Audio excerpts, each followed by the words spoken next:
The auctioneer's voice rang hollow in the Montana wind. Last one, gentlemen. Mara Ellison. No dowry, no family, scarred face, 26 years old. Jonah Reed watched her stand there, chin up, eyes empty of hope, while men turned away like she was spoiled meat. Something about her stillness cut through him. I'll take her. The crowd went silent. Mara's head snapped toward him, shock splitting her careful mask. He didn't know why he'd spoken, didn't know what he'd just done. But the words were out, and in the territories, a man's word was law. If you want to see how a choice neither of them understood becomes the thing that saves them both, stay with me to the end. And drop a comment with your city so I can see how far this story travels. The town of Ember Hollow wasn't much. A trading post, a blacksmith, a saloon that doubled as a church on Sundays, and a stretch of mud they generously called Main Street. It squatted in the shadow of the Rockies like something the mountains had coughed up and forgotten. Jonah Reed rode in just after dawn, his horse tired, his saddlebags nearly empty, and his mind on nothing but coffee, nails, and getting back to his cabin before dark. He didn't plan on staying long. He never did. Jonah was a man built for silence. 32 years old, lean and weathered, with hands that knew more about splitting wood than shaking in greeting. His face had the kind of hardness that came from years alone, sharp jaw, deep-set eyes the color of storm clouds, a mouth that didn't waste itself on small talk. People in Ember Hollow knew him by sight, not by name. He bought what he needed, paid in coin or pelts, and left without lingering. That morning should have been no different. But when he tied his horse outside the trading post, he heard the noise, a crowd gathering near the center of town, voices rising in that peculiar mix of excitement and judgment that only came when people had something to pick apart. Jonah's instinct was to ignore it. Crowds meant trouble, or gossip, or both. But the trading post was closed, a hand-scrawled sign on the door reading, "Back in an hour. Bride, call." Jonah swore under his breath. Bride calls. He'd heard of them, seen one or two in his years drifting through territorial towns. When settlements were too remote and women too scarce, arrangements were made. Women came west on promises, sometimes from agencies back east, sometimes from families looking to offload unmarried daughters, sometimes fleeing things they wouldn't name. Men gathered, chose, and contracts were signed. It wasn't romantic, it was practical. Brutal, even. But out here, survival didn't leave room for romance. Still, Jonah had never paid it much mind. He didn't need a wife, didn't want one. His cabin was small, his life smaller, and he preferred it that way. Marriage meant expectations, compromise, and the kind of closeness that made a man vulnerable. He'd learned long ago that the only person you could rely on was yourself. But the trading post was closed, and he had time to kill. He walked toward the crowd, more out of boredom than curiosity, and positioned himself at the back, arms crossed, hat pulled low. From there, he could see the makeshift platform, a few planks of wood laid across barrels, and the man standing on it. Clarence Hooper, the town's self-appointed coordinator, a weasel of a man with a voice like gravel and a smile that never reached his eyes. "Gentlemen, gentlemen," Hooper called, raising his hands. "We've got a fine selection today, 12 women, all willing, all able. Good stock, I assure you." Jonah's jaw tightened. Good stock. Like they were cattle. The women stood in a line off to the side, dressed in their best, or what passed for best out here.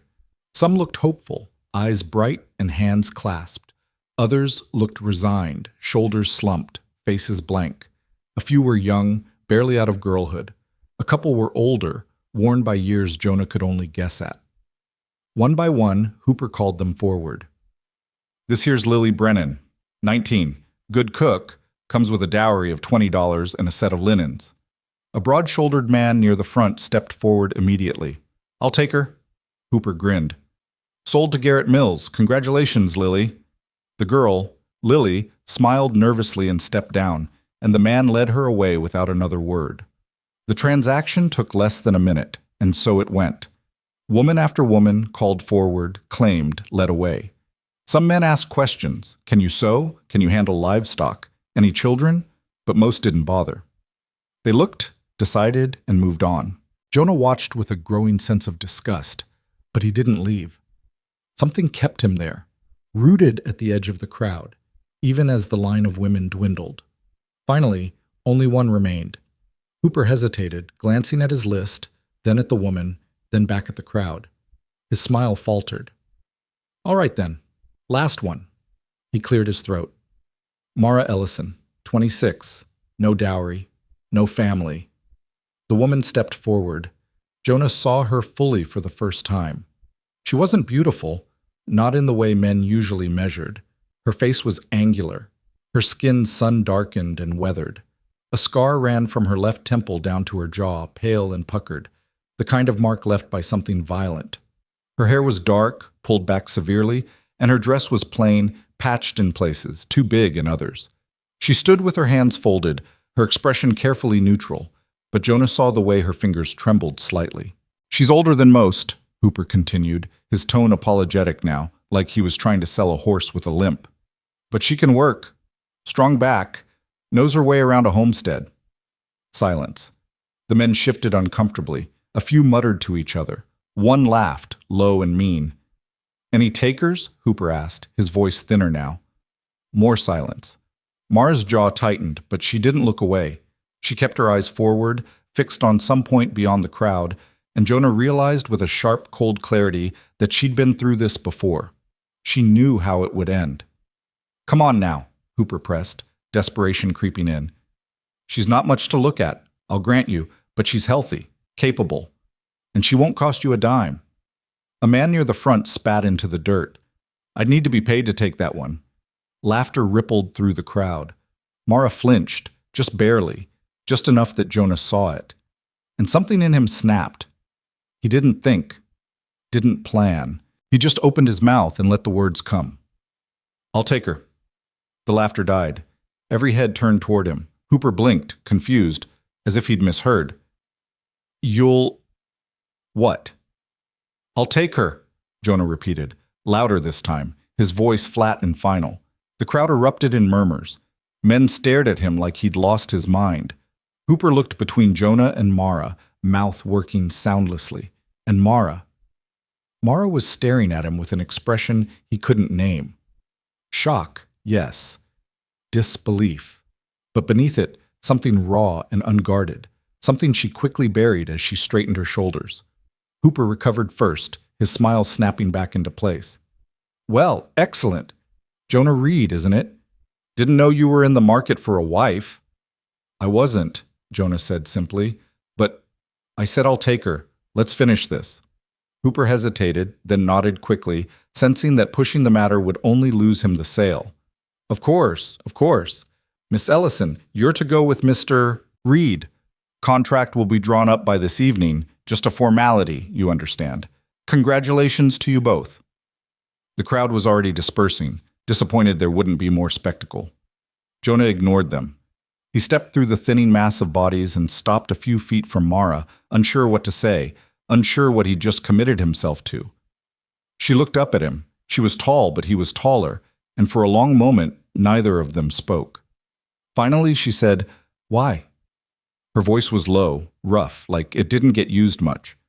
Jonah didn't have an answer, at least not one that made sense, so he told her the only truth he could. "I don't know." She studied him, her dark eyes searching his face for something, mockery, pity, cruelty. When she didn't find it, her expression softened, just a fraction. "I'm not what you think," she said quietly. "I don't think anything," Jonah replied. "I don't know you." "Exactly." Her mouth twisted, bitter. "You don't know me, so why would you choose me?" "Because no one else did." The words came out harsher than he meant, but they were honest. And honesty was all he had. Mara's breath hitched, and for a second he thought she might cry. But she didn't. She just nodded, once sharp and small. "All right then." "All right? I'll come with you." She glanced past him toward the mountains rising in the distance. "Anything's better than this." Jonah wanted to tell her not to be so sure. His cabin was isolated, his life was hard, and he had no idea how to live with another person, let alone a wife. But he didn't say any of that. Instead, he just gestured toward his horse. "I'll get supplies. We leave in an hour." She nodded again and turned away, heading toward a small building at the edge of town. probably where the women had been staying. Jonah watched her go, her back straight despite everything, and felt a strange weight settle in his chest. What the hell had he just done? An hour later, they were riding north. Jonah had bought what he needed: nails, coffee, flour, a few other essentials, and packed it all onto his horse. Mara appeared with a single canvas bag slung over her shoulder, everything she owned in the world, apparently. She didn't say goodbye to anyone. No one came to see her off. Jonah offered her his horse, but she shook her head. "I can walk. It's 15 miles. I've walked farther." He didn't argue. Instead, he fell into step beside her, leading the horse by the reins, and they headed into the wilderness together, two strangers bound by a decision neither fully understood. For the first few miles, they didn't speak. The land stretched out around them, vast and unforgiving, the sky a hard, endless blue. Jonah was used to silence. It was his natural state. But Mara's silence felt different, heavier, like it carried weight. Finally, he broke it.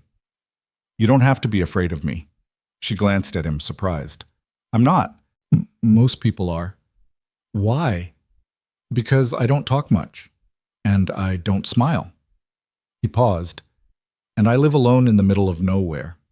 Mara considered that, then shrugged. "I don't talk much either. And I don't smile. And I've been alone most of my life." She looked at him sidelong. "So I guess we're even." Jonah almost smiled at that. Almost. They kept walking. "Where are you from?" he asked after a while. "Pennsylvania, originally." Her voice was careful, like she was deciding how much to give him. "My parents died when I was young. Fever. I was passed around to relatives until I wasn't useful anymore. Then I came west." "Looking for what?" "Nothing." She said it flatly. "Just away." Jonah understood that. Away was a destination he knew well. "What about you?" Mara asked, turning the question back on him. "Born in Missouri. Parents had a farm. It failed. My father drank himself to death. My mother followed a year later." He kept his tone even, factual. "I've been on my own since I was 17. 15 years, Mara said quietly, give or take. She was quiet for a moment, then said, "That's a long time to be alone. It's safer." "Safer than what?" "Than caring about people." Mara looked at him, something shifting in her expression. "You're right," she said. "It is." They didn't speak again until they reached a small creek where Jonah called a halt to let the horse drink. Mara knelt by the water, cupping her hands and drinking deeply, and Jonah watched her, struck again by how self-sufficient she seemed. She didn't ask for help, didn't wait for permission. She just did what needed to be done. Maybe that was why he'd chosen her. Or maybe he was just a fool. "Your face," he said suddenly, then winced. "Idiot." "The scar. You don't have to tell me. I just—" "House fire," Mara said, cutting him off. She didn't look at him, just kept staring at the water. "I was 12. My uncle's house.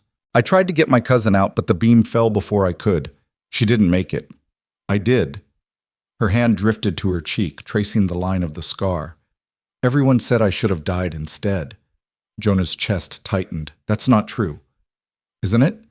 She finally looked at him, and her eyes were hard. "She was 7, beautiful. Everyone loved her. I was just there. And after, I was a reminder. So they sent me away." Jonah didn't know what to say to that. Words felt useless, so he did the only thing he could. He met her gaze and held it, steady and unflinching, until she looked away first. "Come on," he said quietly. "Let's keep moving." They reached his cabin just before dusk. It wasn't much, a single-room structure built from rough-hewn logs, chinked with mud and moss, a stone chimney rising from one side. The roof was solid, at least, and the door still hung straight. A small corral stood nearby, empty except for a lean-to for the horse. Beyond that, a patch of land that might have been a garden once, now overgrown with weeds. Jonah stopped a few yards from the door, suddenly aware of how shabby it all looked through someone else's eyes. "It's not much," he said. Mara walked past him, dropped her bag by the door, and turned in a slow circle, taking it all in. Then she looked at him. "It's more than I had this morning." Something eased in Jonah's chest. All right then, he said. Let's get you inside. That night they ate in near silence, dried venison, hardtack, and water. Jonah gave Mara the only bed, a narrow frame in the corner with a thin mattress, and made a pallet for himself by the fire. She protested, but he waved her off. I'm used to it. She didn't argue further. As the fire burned low, Jonah lay on his back, staring at the ceiling, listening to the sound of her breathing on the other side of the room. He still didn't know why he'd chosen her, didn't know what he'd expected. But as he drifted toward sleep, one thought lingered, clear and undeniable. He wasn't alone anymore.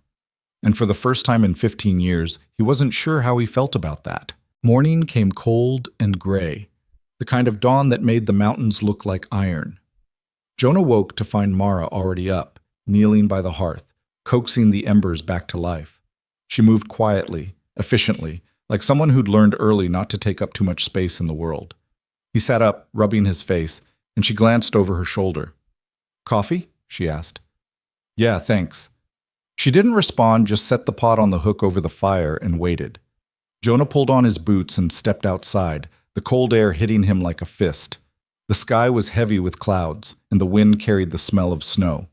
Winter was coming early this year. He could feel it in his bones. When he came back inside, Mara had set out 2 tin cups, steam rising from both. She handed him one without ceremony, and he took it, their fingers brushing for just a second. She pulled back quickly, like she'd touched something hot. They drank in silence. After a while, Jonas said, I'll be working on the corral today. Fence needs mending before the weather turns. Mara nodded. What do you want me to do? He hesitated. The truth was, he didn't know. He'd never had anyone else to account for. His days were his own, shaped by necessity and routine. Adding another person into that, it felt like trying to fit a new piece into a puzzle that was already complete. But she was here now, and she was watching him, waiting. There's a root cellar out back, he said finally. It's a mess, needs organizing. And the garden, if you can salvage anything from it, that'd help. All right. She set down her cup, tied her hair back with a strip of cloth, and headed for the door. Just like that. No questions, no complaints. Jonah watched her go, feeling something close to respect. The day unfolded in separate rhythms. Jonah worked the corral, replacing rotted posts and restringing wire, while Mara moved between the root cellar and the garden, hauling out broken crates, sweeping dirt, pulling weeds. They didn't speak much, but every so often, Jonah would glance up and see her, bent over a stubborn root, or carrying an armload of salvaged vegetables, her face set with quiet determination. She worked like someone who'd been told her whole life that her worth was measured in usefulness, and maybe it had been. Maybe that was the only language she knew. By midday, the wind had picked up and the first flakes of snow began to fall. Jonah called a halt and went inside to check on the fire. Mara followed a few minutes later, her hands red and raw from the cold. Here, Jonah said, pulling a tin of salve from a shelf. For your hands. She stared at it like it was a foreign object. I'm fine. You're bleeding. She looked down at her knuckles, where the skin had split, and shrugged. It's nothing. Take it anyway. For a moment he thought she'd refuse, but then she reached out and took the tin, her fingers careful, like she was afraid of breaking it. Thank you, she said quietly. He nodded and turned away, busying himself with stirring the pot of stew he'd set over the fire earlier. Behind him, he heard the soft sound of the tin opening, the faint rustle of her rubbing the salve into her skin. When he glanced back, she was staring at her hands like they belonged to someone else. They ate in silence again, but it was a different kind of silence now. Not uncomfortable exactly, just new, unfamiliar. Jonah didn't know what to do with it, so he did what he always did. He focused on the practical. Snow's coming, he said. We'll need more firewood, and I want to check the roof before it gets bad. Mara nodded. I'll help. You don't have to. I said I'll help. Her tone was firm, and Jonah recognized something in it, a refusal to be coddled, to be treated like she couldn't handle herself. He understood that. He'd spent most of his life proving the same thing. All right, he said. Tomorrow then. That night, as they settled into their separate spaces, her in the bed, him by the fire, Mara spoke into the darkness. Why do you live out here? Jonah didn't answer right away. The fire crackled and the wind howled outside, and he thought about how to put 15 years of solitude into words. Because it's quiet, he said finally, and because no one expects anything from me. Is that what you want, to be left alone? It's what I'm used to. That's not the same thing. Jonah turned his head, looking toward the corner where she lay. He couldn't see her face in the dark, but he could hear the weight in her voice. What about you? He asked. What do you want? Mara was quiet for a long time, so long that Jonah thought she might not answer. But then she said softly, I don't know. I've spent so long just trying to survive. I never thought about wanting. Jonah closed his eyes. He knew that feeling too well. Maybe that's something we can figure out, he said. Maybe. And then there was only the sound of the fire and the wind and two people learning to exist in the same space. The days began to blur together, measured not in hours, but in tasks. Jonah and Mara moved around each other like dancers learning a new routine, awkward at first, stepping on each other's toes, but gradually finding a rhythm. He chopped wood, and she stacked it. He hunted, and she dressed the game. He repaired the roof, and she patched the gaps in the walls with fresh mud and moss. They didn't talk much, but they didn't need to. There was a language in the work itself, in the way she handed him tools before he asked, in the way he left water heating over the fire when she came in, cold and exhausted. Small gestures, unspoken understandings. One afternoon, about a week after they'd arrived, Jonah came back from checking his traps to find the cabin transformed. The floor had been swept clean, the shelves reorganized, the clutter that had accumulated over years of solitary living cleared away. Mara stood by the hearth, stirring something that smelled better than anything Jonah had cooked in months. What is this? He asked, looking around. I found some dried herbs in the cellar, she said without looking up. And there were carrots and onions still good in the garden. Figured I'd make something other than stew. Jonah set down his catch, 2 rabbits, and crossed to the pot, peering in.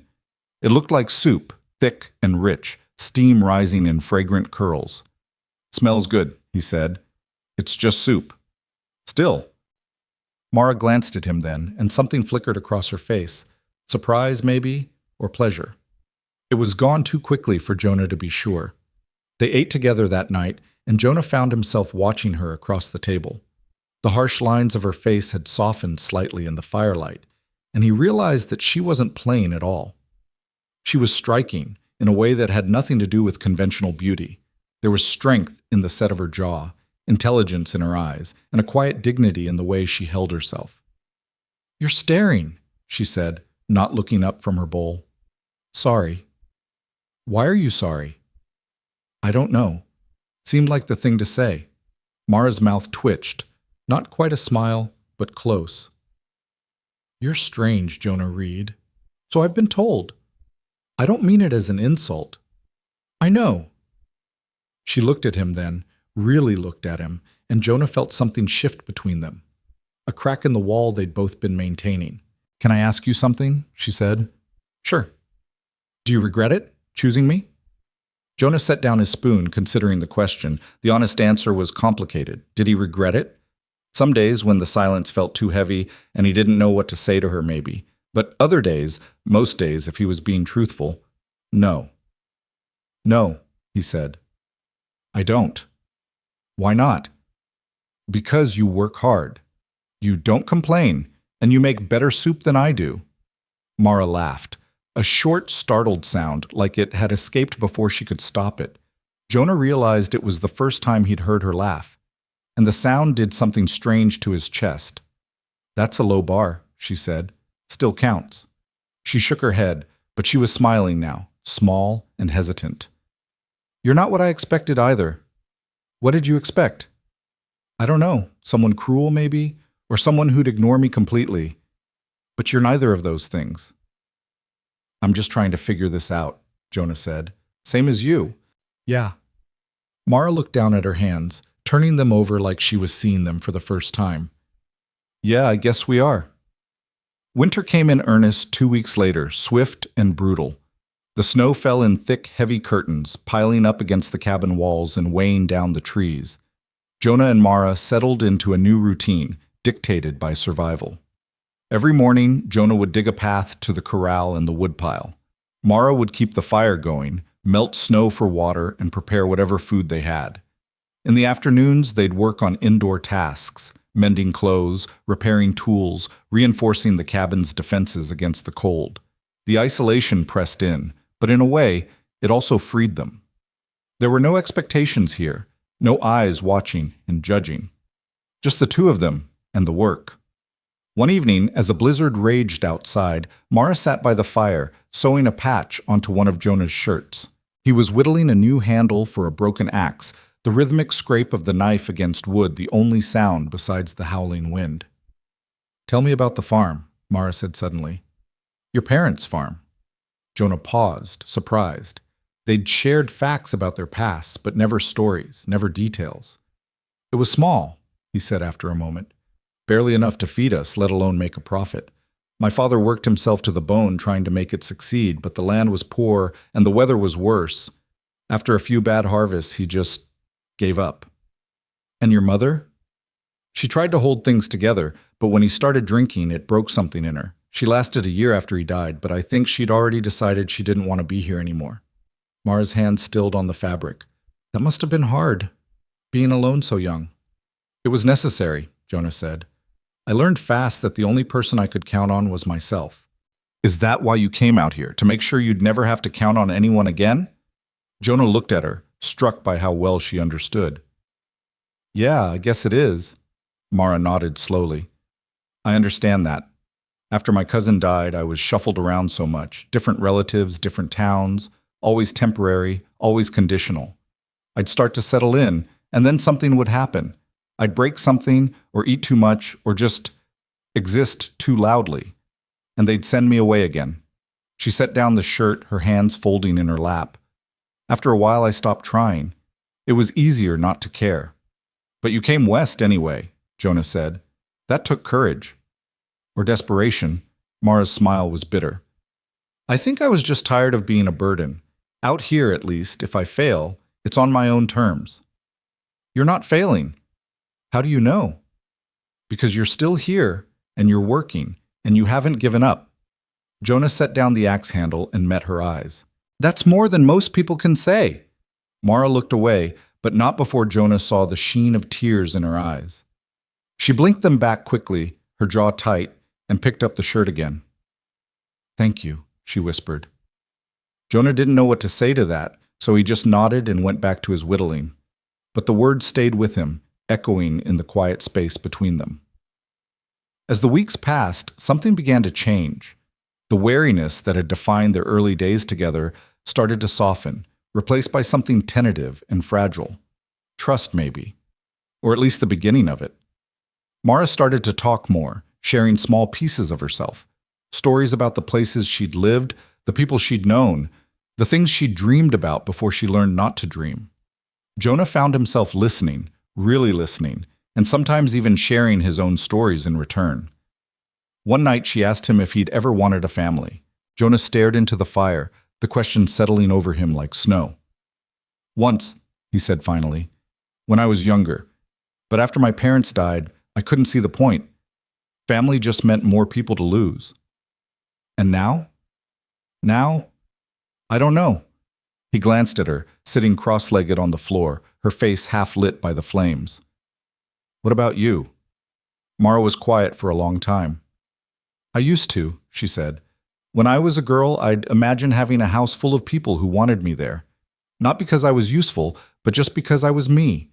She smiled, sad and distant. "But that was a long time ago." "Maybe it doesn't have to be." Mara looked at him, something raw and uncertain in her eyes. "What are you saying?" Jonah didn't know. He hadn't thought that far ahead. But sitting there in the warmth of the fire, with this woman who'd been unwanted her whole life, he realized something. He didn't want her to feel that way anymore. "I'm saying maybe we can build something here," he said carefully. "Not just a cabin, something more." "Like what?" "Like a life." Mara's breath caught, and for a moment neither of them moved. Then she nodded, slow and deliberate. "All right," she said. "Let's try." The snow finally began to ease in late December, though the cold lingered. Jonah and Mara had fallen into a comfortable rhythm by then, their days filled with work and their evenings with conversation. It wasn't love. Not yet, anyway. But it was something. A foundation, maybe. A possibility. One morning, Jonah woke to find Mara standing by the window, staring out at the frost-covered landscape. She looked smaller somehow, her shoulders hunched, her arms wrapped around herself.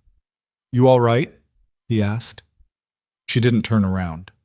"Do you ever feel like you're waiting for something to go wrong?"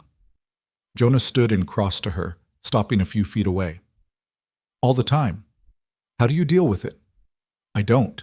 He shrugged. "I just keep going. One day at a time." Mara finally looked at him, and he saw the fear in her eyes. Not of him, but of hope. Of daring to believe that this fragile thing they were building might actually last. "What if I ruin this?" she whispered. "You won't. You don't know that." "No," Jonah admitted, "but I'm willing to risk it if you are." Mara stared at him, and then, slowly, she nodded. "Okay. Okay." They stood there together, looking out at the frozen world, and Jonah felt something settle in his chest. Not certainty exactly, but something close. They were both still learning, still figuring out how to be two people instead of two solitary survivors. But they were trying, and for now, that was enough. Christmas came and went without ceremony. They had no decorations, no gifts, nothing to mark the day except a slightly larger meal and the quiet acknowledgement that they'd made it this far. As they sat by the fire that night, Mara said, "I've never had a Christmas like this." "Like what?" "Peaceful." Jonah thought about all the Christmases he'd spent alone, the years blurring together into a monotonous stretch of cold and silence. This was different. Better, maybe. "Me neither," he said. Mara smiled then, a real smile, full and genuine, and Jonah felt something crack open inside him. He'd spent so long keeping people at arm's length, convinced that closeness meant pain. But maybe he'd been wrong. Maybe closeness just meant risk, and maybe risk was worth it. As January arrived, the worst of the winter behind them, Jonah began to notice small changes. Mara laughed more easily now, her smiles coming quicker.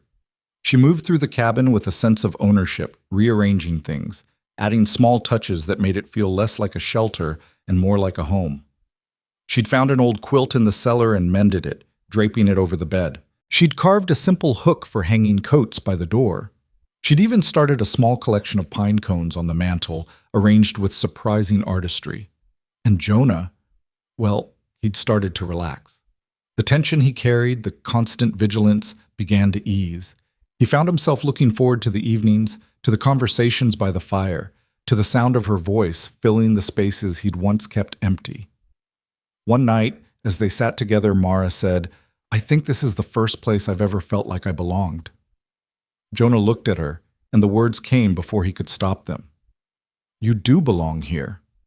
Mara's eyes widened, and then she smiled, soft and hesitant and beautiful. "So do you," she said. And in that moment, Jonah realized that somewhere along the way, without planning it, without even meaning to, he'd stopped being alone. They'd become something else, something he didn't have a name for yet, but whatever it was, it felt like home. The knock came on a Tuesday afternoon in late February, so faint that at first Jonah thought he'd imagined it. He was outside splitting wood, and Mara was inside preparing their midday meal. The sky was the color of pewter, heavy with the promise of more snow, and the air had that peculiar stillness that came before a storm. The knock came again, stronger this time, and Jonah set down the axe and wiped his hands on his pants. They never had visitors. The cabin was too remote, the trails too treacherous in winter. Anyone who knew about this place knew better than to come calling without good reason. He rounded the corner of the cabin and stopped dead. A girl stood on his doorstep, maybe 12 or 13 years old, thin as a rail, her face pale and pinched with cold. She wore a coat that was too big and boots that were falling apart, and in her arms she held a bundle wrapped in what looked like an old blanket. Behind her, barely visible in the shadow of the trees, stood a boy, older, maybe 15 or 16, his hand on the girl's shoulder, his eyes wide and watchful. "Please," the girl said, her voice cracking. "Please, we need help." Jonah's first instinct was to say no, to send them away. He'd built this life specifically to avoid complications, and 2 desperate children on his doorstep was a complication of the highest order. But before he could speak, Mara appeared in the doorway, drawn by the sound of voices. She took one look at the girl and the bundle in her arms and said, "Get them inside. Now." Jonah didn't argue. Something in Mara's tone left no room for debate. He stepped aside and the girl stumbled forward, the boy following close behind. Mara ushered them both toward the fire, speaking in low, soothing tones, and Jonah closed the door against the cold. "Sit," Mara said, guiding the girl to a chair. "What's your name?" "Emma," the girl whispered. "And this is my brother Daniel." The boy, Daniel, nodded but didn't speak. His eyes darted around the cabin like he was mapping escape routes. "All right, Emma," Mara said gently. "What's in the blanket?" Emma's arms tightened around the bundle, and for the first time Jonah heard it, a faint, mewling cry, like a kitten. Except it wasn't a kitten. "My baby sister," Emma said, her voice breaking. "Her name is Grace. She's 6 months old." Mara knelt in front of the girl, her expression shifting from concern to something sharper. "Let me see her." Emma hesitated, then slowly peeled back the blanket. The infant inside was tiny, her face flushed and damp with sweat, her breathing shallow and labored. Even from across the room, Jonah could see that the child was sick. Mara's jaw tightened. How long has she been like this? 3 days, Emma said, tears streaming down her face now. Maybe 4, I don't know. I tried to keep her warm, but you did well, Mara interrupted, her voice firm. You got her here. That's what matters. She looked up at Jonah, and her eyes were blazing. I need clean water, boiling, and every blanket we have. Jonah moved without thinking, his body responding to the command in her voice. He filled the kettle and set it over the fire, then grabbed the blankets from the bed and the trunk in the corner. Behind him, Mara was already working, unwrapping the baby with careful hands, checking her over with the kind of precision that spoke of experience. Where are your parents? Mara asked, not looking up. Emma's face crumpled. Dead, both of them. Mama died when Grace was born, and Papa, he got sick last month. The fever took him. And you've been alone since then? We tried to make it to town, Daniel said, speaking for the first time. His voice was hoarse, exhausted. But the snow got bad, and Grace got worse, and we saw smoke from your chimney. We didn't know what else to do. Mara didn't respond right away. She was too focused on the baby, unwrapping her completely now, exposing the small, fragile body. The child's skin was hot to the touch, and her breathing rattled in her chest. Pneumonia, Mara said quietly, more to herself than anyone else. Or close to it. Can you help her? Emma asked, her voice barely audible. Mara looked at the girl, and Jonah saw something in her face he'd never seen before. A fierce, protective determination. I'm going to try, Mara said, but I need you to trust me. Can you do that? Emma nodded, wiping her eyes. Good. Mara turned to Jonah. I need you to ride to town. We need medicine. Willow bark if they have it, and honey, and anything else the doctor recommends for a baby with lung trouble. Jonah stared at her. It's 15 miles. In this weather, I know what I'm asking. Mara's voice was steady, unyielding. But this baby won't make it through the night without help. You know that as well as I do. Jonah looked at the infant, at her tiny chest rising and falling with labored effort, and felt something twist in his gut. He did know, and he also knew that riding out now, with a storm coming, was dangerous, possibly deadly. But Mara was right. The baby wouldn't survive without intervention. All right, he said. I'll go. Mara's shoulders sagged with relief. Thank you. Jonah grabbed his coat and hat, then paused at the door. Keep them warm, and keep that fire going. I will. He met her eyes, and for a moment, the weight of what they were attempting pressed down on both of them. Then Jonah nodded and stepped out into the cold. The ride to town was brutal. The wind cut through his coat like a knife, and the snow came down in thick, blinding sheets. Jonah pushed his horse as hard as he dared, but the trail was treacherous, and twice they nearly stumbled. By the time he reached Ember Hollow, his hands were numb, and his face felt like frozen leather. He went straight to the doctor's house and pounded on the door. An older man answered, bleary-eyed and annoyed, but his expression changed when Jonah explained the situation. "Pneumonia in an infant?" the doctor said, shaking his head.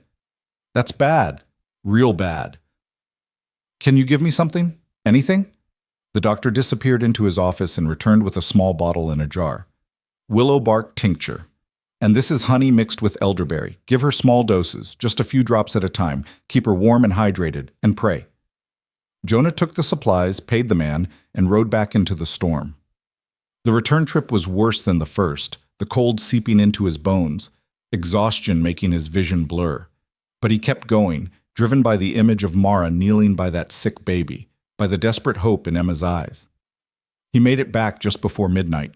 Mara was still awake, sitting by the fire with the baby cradled against her chest. Emma and Daniel were asleep in the corner, huddled together under a pile of blankets. Mara looked up when Jonah entered, and the relief on her face was almost painful to see. "You made it," she breathed. "Barely."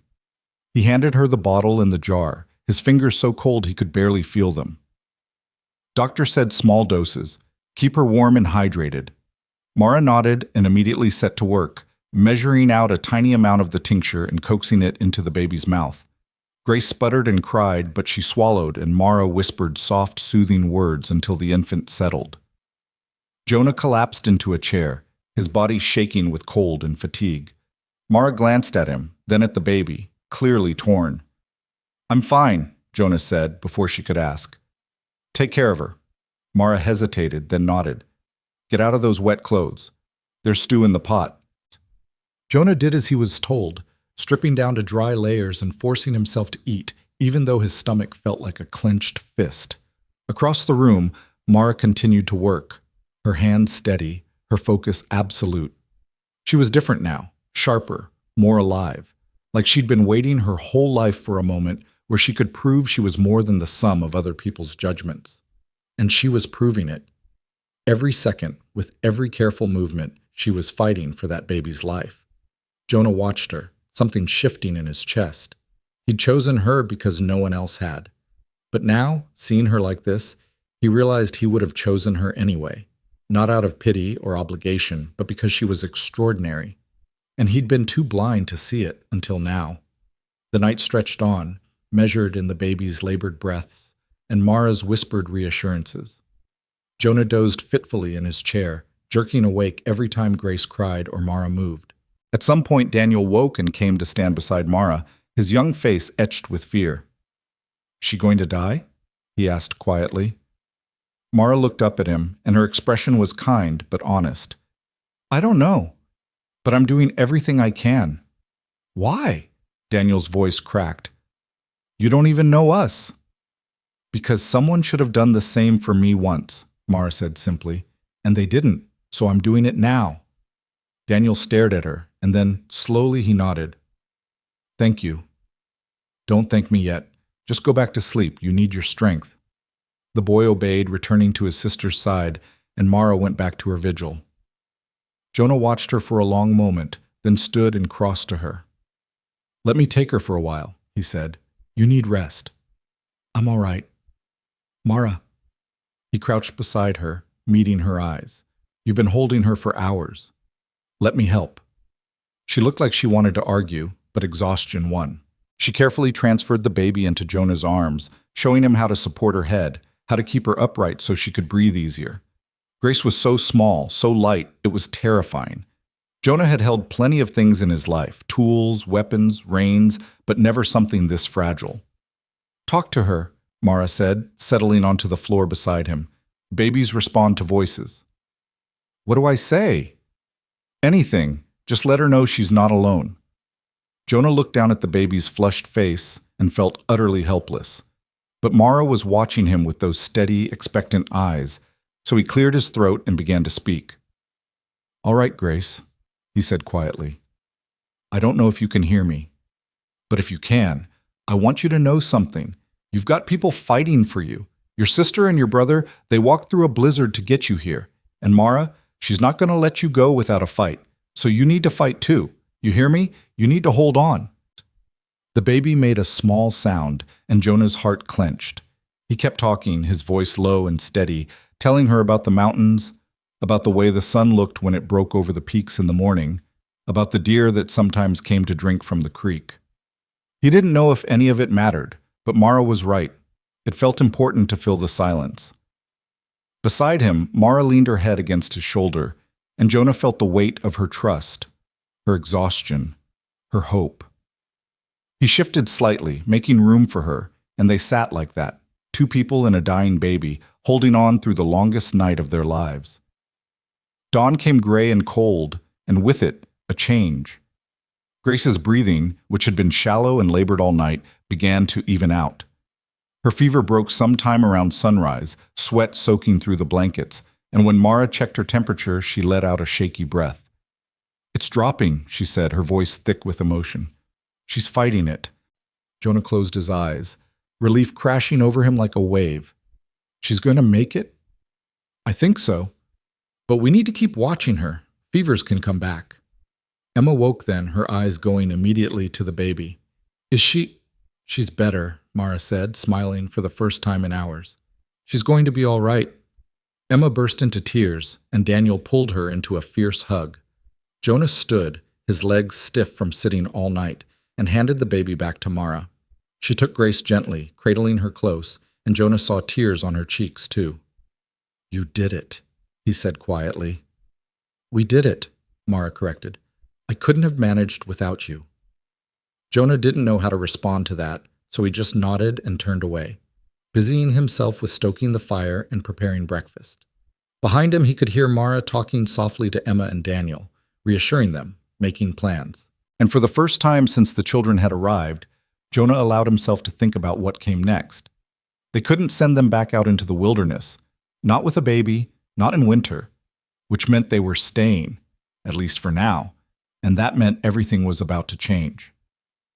Later that morning, after everyone had eaten and the baby was sleeping peacefully, Jonah and Mara stepped outside. The storm had passed, leaving the world blanketed in fresh snow, and the air was sharp and clean. "What do we do?" Jonah asked. Mara was quiet for a moment, her breath misting in the cold air. "We keep them. What else can we do?" "Mara, we barely have enough for ourselves. 3 more mouths." "I know." She turned to face him, and her expression was fierce. "I know it's going to be hard, but we can't turn them away. You know that. I know that." Jonah ran a hand through his hair, frustration warring with the knowledge that she was right. "This isn't what we signed up for." "No," Mara agreed, "it's not. But maybe it's what we need." "What do you mean?" "I mean—" She hesitated, searching for the words. "I've spent my whole life being unwanted, and you've spent yours alone. Maybe this is our chance to be something different, to build something that matters." Jonah stared at her, and he saw it then. The hope in her eyes, fragile and fierce, daring him to believe it too. And he realized that somewhere in the past few months, Mara had stopped being just a woman he'd chosen on a whim. She'd become someone he trusted, someone he admired, someone he stopped that thought before it could finish. It was too much, too soon, but the feeling was there, undeniable and growing. "All right," he said finally. "We'll figure it out." Mara's face broke into a smile, and she reached out, squeezing his hand. "Thank you."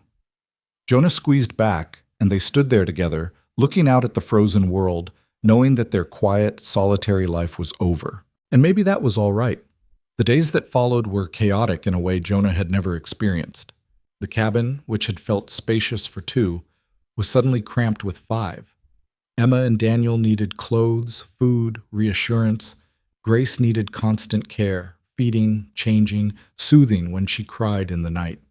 Mara threw herself into it with a determination that bordered on obsession, and Jonah did his best to keep up. He expanded the sleeping arrangements, building a simple platform in the corner for the older children and fashioning a makeshift cradle for the baby. He hunted more, fished more, rationed their supplies with careful precision, and slowly, day by day, they adapted.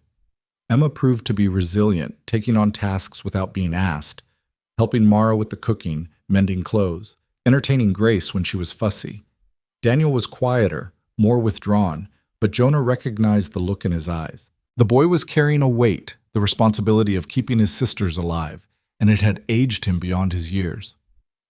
One afternoon, Jonah found Daniel outside, staring at the mountains with an expression Jonah knew too well. "You thinking about leaving?" Jonah asked. Daniel startled, then shook his head. "No, I keep thinking about my father, about how he'd want me to take care of them. You have been. But I couldn't save him, and I almost lost Grace."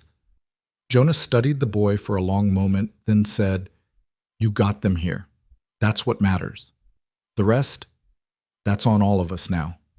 Daniel looked at him, surprise flickering across his face. "You mean you're keeping us?" "Looks that way." "Why?" It was the same question Emma had asked Mara, and Jonah gave the same answer. "Because someone should." Daniel's throat worked, and he nodded once, sharp and grateful. Then he turned and went back inside, and Jonah stood there feeling the weight of the promise he'd just made. That night, as they all sat around the fire, Emma and Daniel playing a simple game with stones, Grace sleeping in Mara's arms, Jonah felt something settle in his chest. It wasn't peace exactly, but it was close. Mara caught his eye across the room and smiled, and Jonah found himself smiling back. They were building something here, something messy and complicated and utterly unexpected. But it was theirs. And for the first time in his life, Jonah Reed wasn't afraid of what that meant. March arrived with a thaw that turned the world into mud and slush, and with it came the realization that their supplies wouldn't last. Jonah had planned for 2 people through winter, not 5, and the children ate with the desperate efficiency of those who'd known hunger too well. He sat up one night doing calculations by candlelight, tallying what they had against what they'd need to make it to spring planting, and the numbers didn't balance. Mara found him there, hunched over scraps of paper, his face drawn with worry. "How bad?" she asked quietly, careful not to wake the children. "Bad enough." Jonah rubbed his eyes. "We've got maybe 3 weeks of flour left. A month of dried meat if we're careful. The root vegetables are nearly gone." Mara sat down across from him, her expression thoughtful. "We could go to town, trade for supplies." "With what? We've got nothing left to trade." "Then we ask for credit, or—" She hesitated. "Or we ask for help." Jonah's jaw tightened.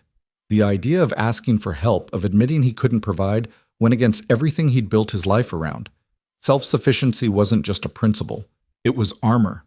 The moment you depended on others, you gave them power over you. "I know what you're thinking," Mara said, reading his face with the accuracy she'd developed over months of close quarters. "But this isn't just about pride anymore. We've got 3 children depending on us." "I know that." "Then let go of the idea that you have to do everything yourself." Her voice was gentle but firm. "That's not strength, Jonah. That's just fear." The words hit harder than any blow. Jonah wanted to argue, to deny it, but he couldn't, because she was right.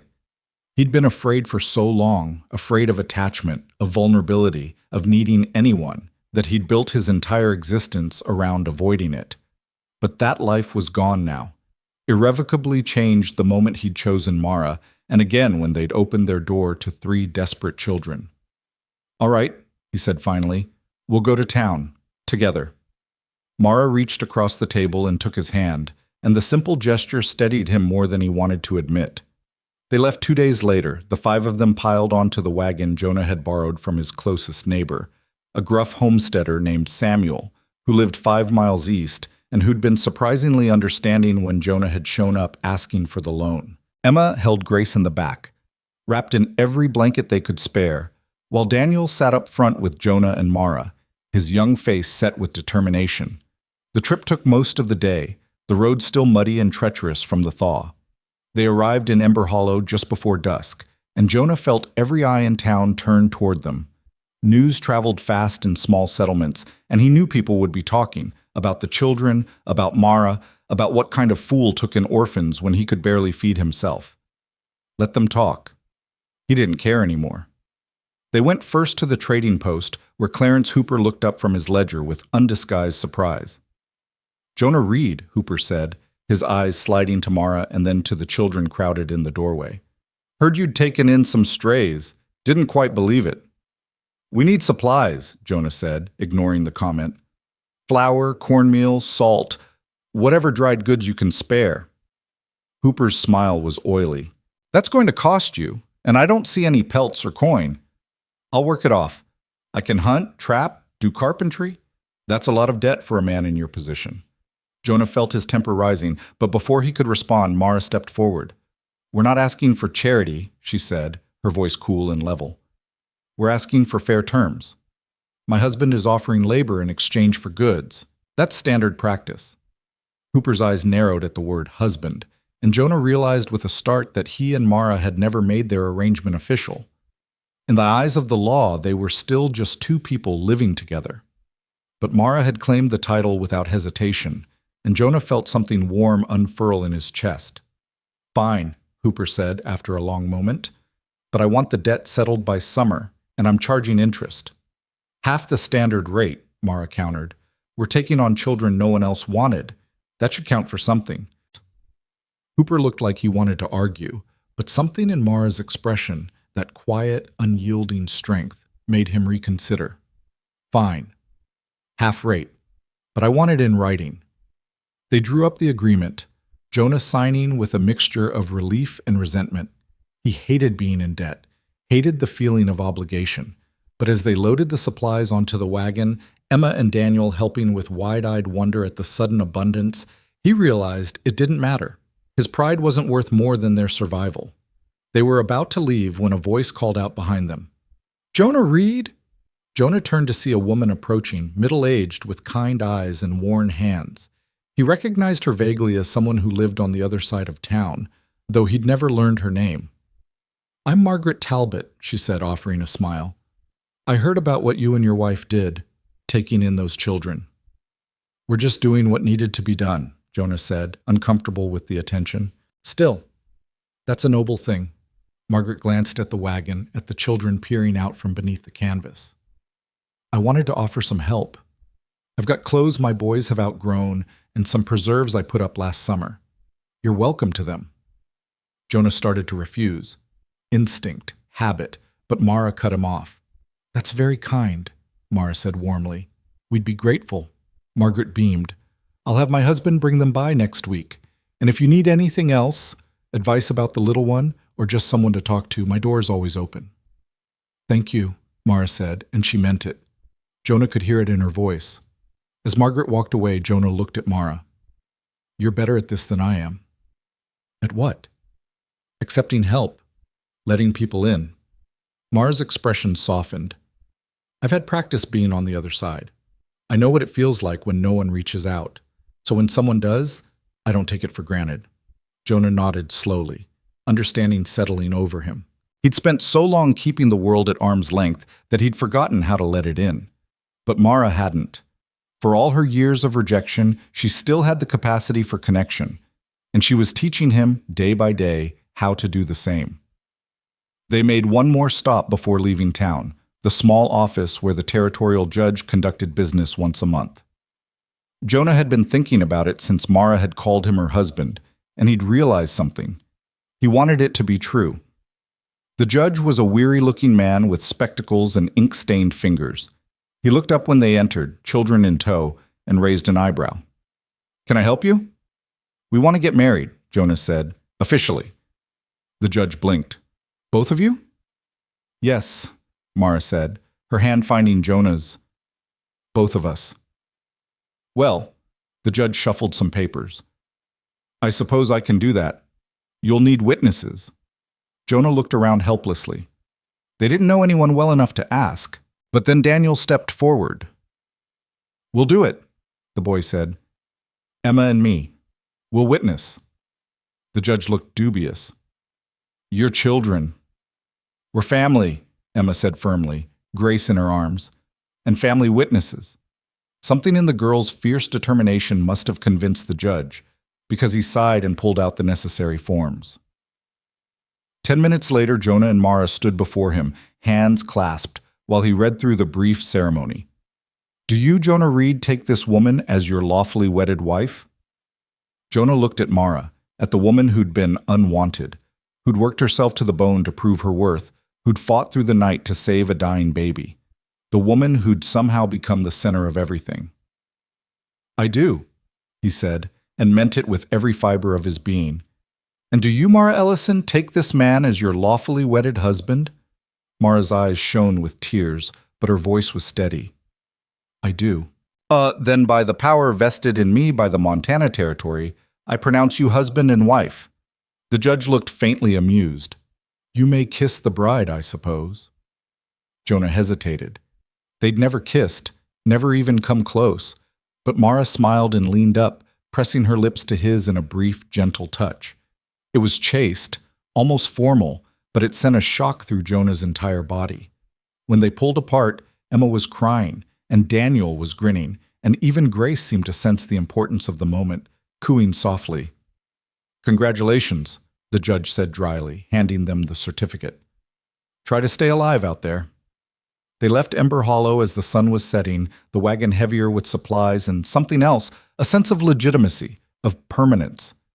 Jonah drove in silence for a while, processing everything that had happened. Beside him, Mara sat with Grace in her lap, humming a soft tune that made the baby's eyes droop. "Are you all right?" Mara asked quietly. Jonah glanced at her. "Yeah, I think I am." "No regrets? About marrying you?" He shook his head. "No, about anything else either." Mara smiled, and in the fading light, she looked almost radiant. "Good, because I don't regret it either." They made it home well after dark, exhausted but strangely content. The children helped unload the supplies, their energy renewed by the prospect of full meals ahead, and Mara set about organizing everything while Jonah tended to the horse. By the time he came back inside, the cabin smelled like coffee and fresh bread. Margaret had sent a loaf along with them, and the fire was crackling warmly. It felt, for the first time, like home. Over the following weeks, a rhythm established itself. Jonah worked from dawn to dusk, preparing the land for planting, repairing winter damage, hunting to supplement their stores. Daniel shadowed him everywhere, eager to learn, and Jonah found himself teaching the boy the skills his own father had taught him: how to read the weather, how to track game, how to fix what was broken and make do with what you had. The boy was a quick study, his hands becoming more confident with each passing day.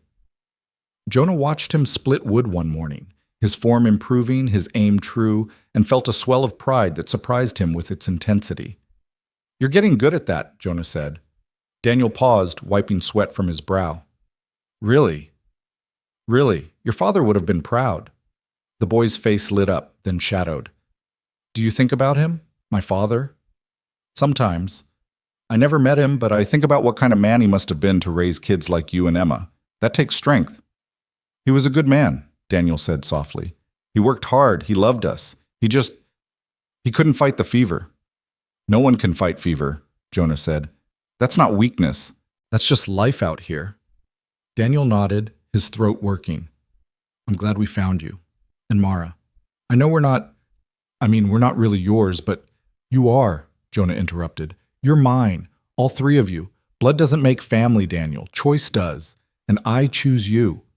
The boy's eyes went bright with tears, and he ducked his head, swiping at them quickly. "Thanks," he managed. Jonah clapped him on the shoulder, feeling the solid weight of him, and realized how much the boy had grown in just a few months. He was filling out, his shoulders broadening, his voice deepening. Soon, he'd be a man. And Jonah wanted to make sure he was ready. "Come on," Jonah said. "Let's check the trap line. I want to show you how to read the signs." They spent the afternoon in the woods, Jonah teaching Daniel how to spot disturbed earth, broken twigs, the subtle indicators that animals left behind. The boy absorbed everything, asking intelligent questions, making connections Jonah didn't have to spell out. "You're a natural at this," Jonah said as they walked back toward the cabin, 3 rabbits hanging from Daniel's belt. "I like it," Daniel admitted. "Being out here, learning. It makes me feel—" He searched for the word. "Useful." "You are useful. More than that. You're capable. And that's something to be proud of."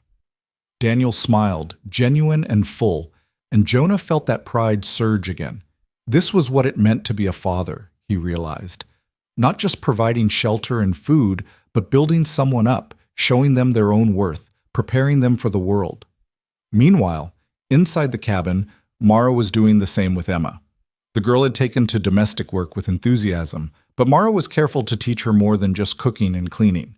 She showed Emma how to read and write, skills Mara had learned haphazardly over the years and was determined to pass on. They sat together in the afternoons, Emma bent over a slate, practicing her letters while Grace played at their feet. "Why is learning important?" Emma asked one day. "Because it gives you choices," Mara said. "A woman who can read and write and cipher isn't dependent on anyone to tell her what's what. She can make her own way." Emma looked up, her young face serious. "Is that what you did? Made your own way?" "I tried to," Mara said.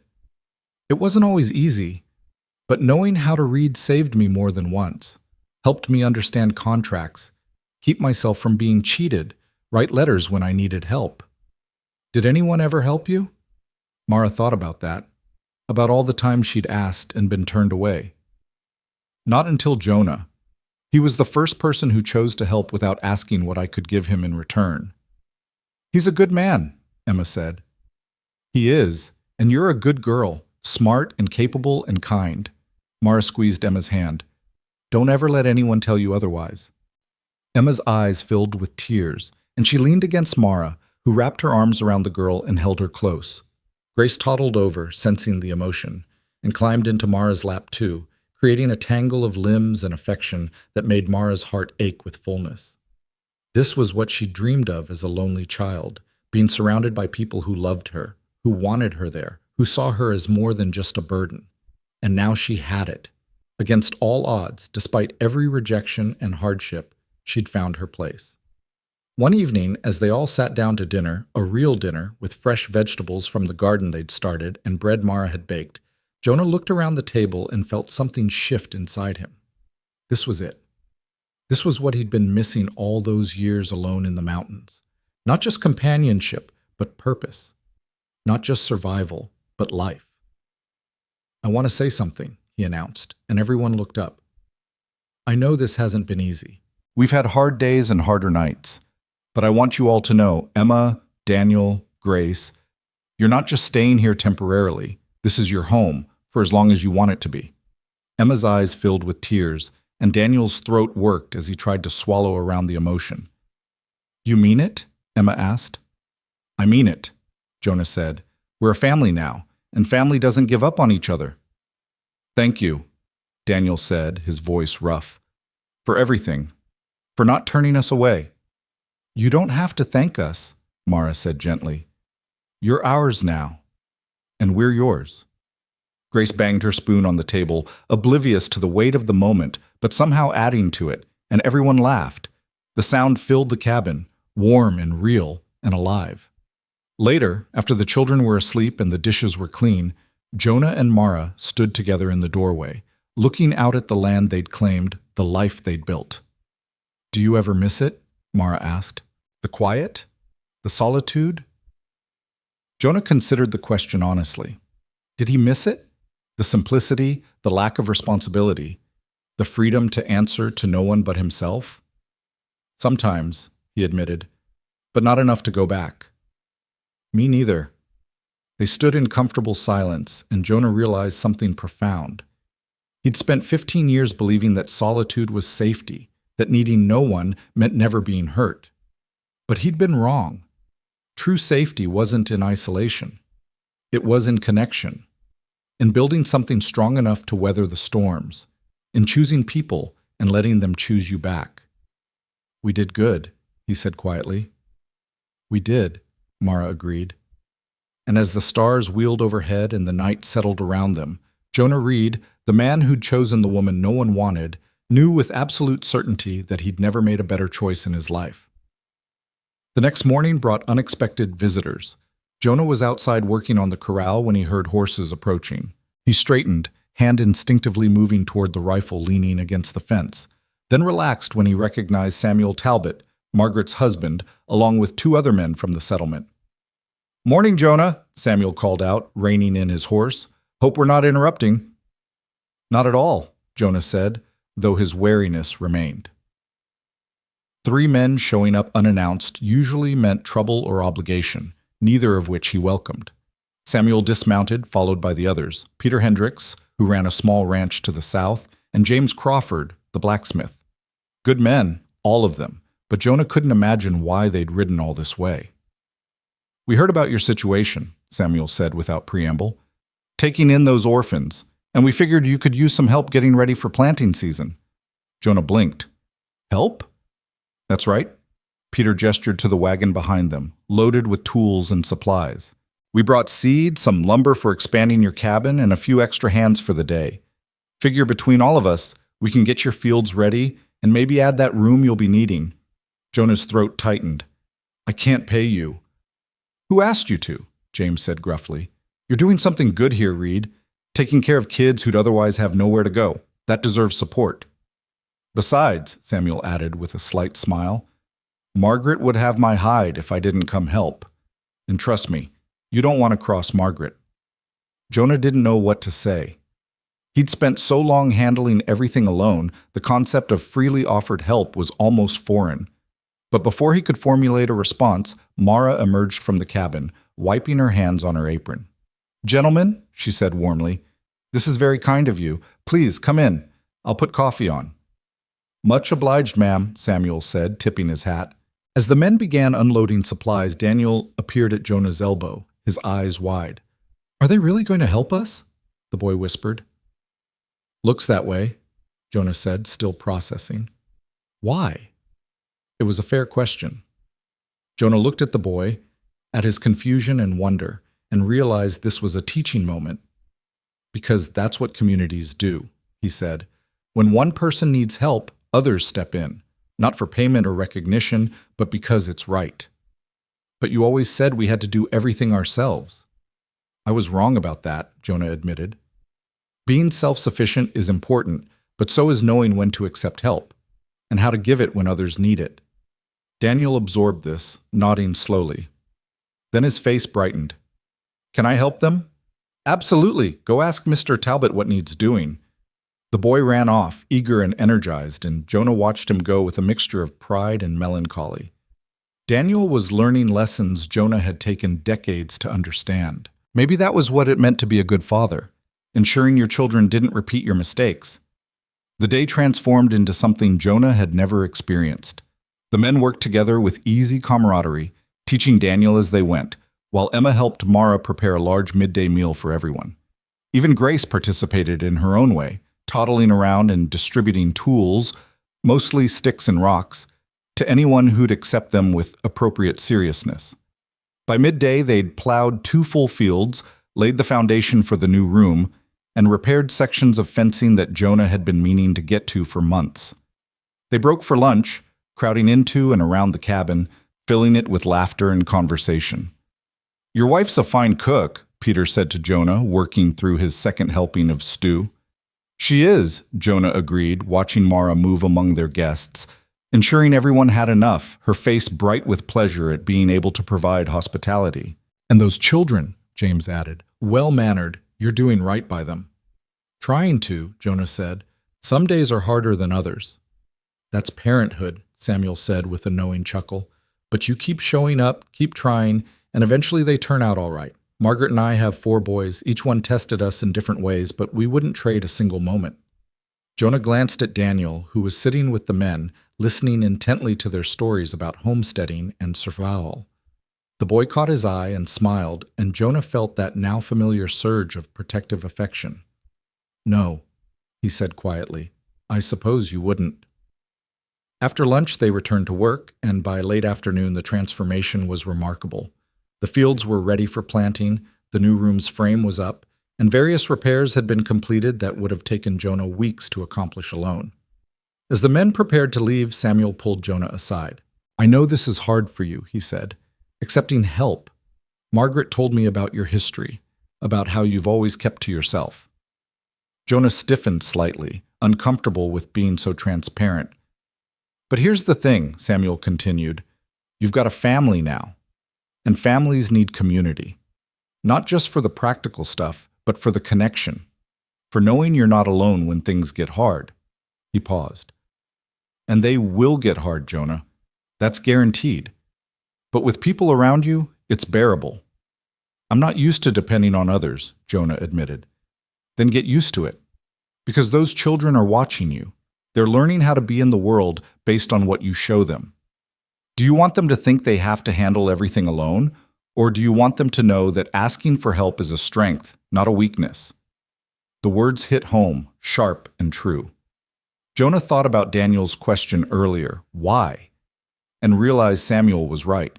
He was teaching his children through example, and he needed to teach them better than he'd been taught.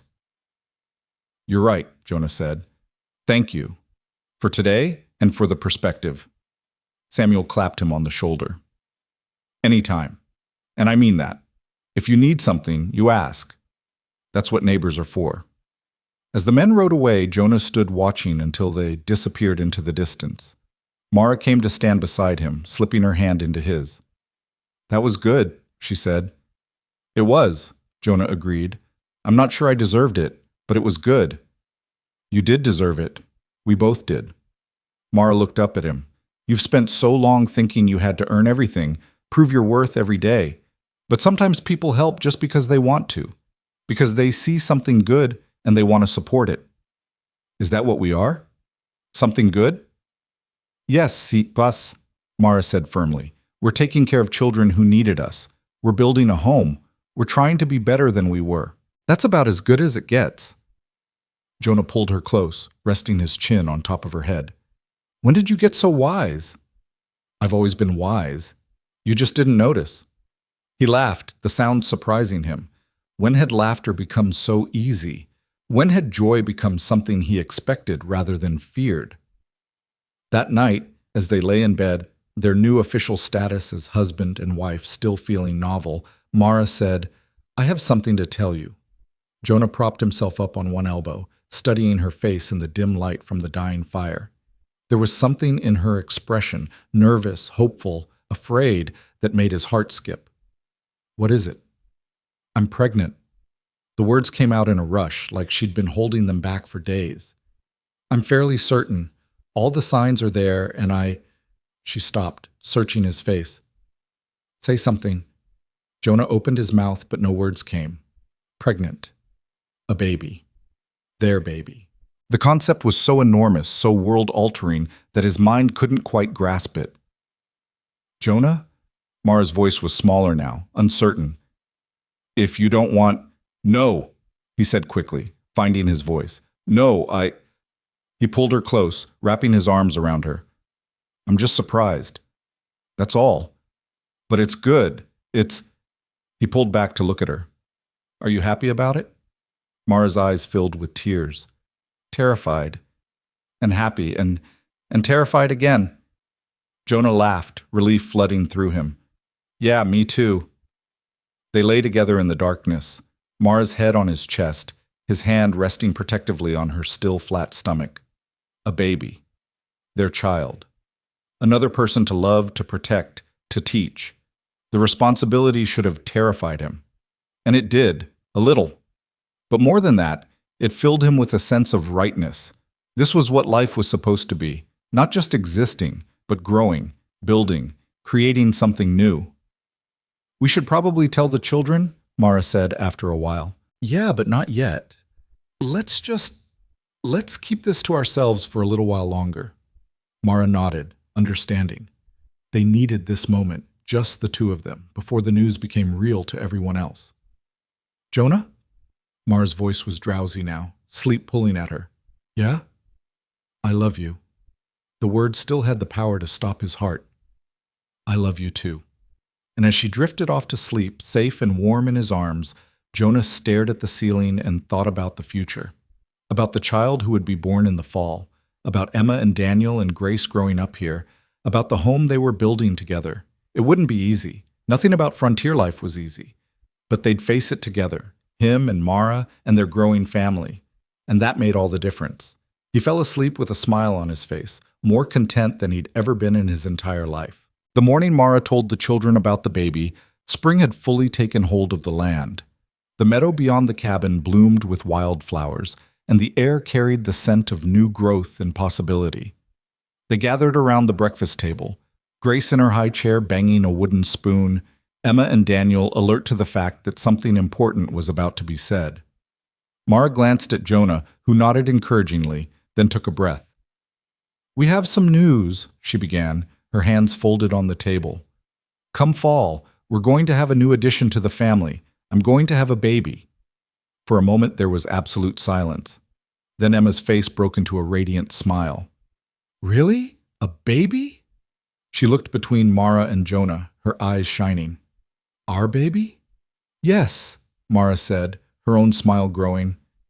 "Your brother or sister?"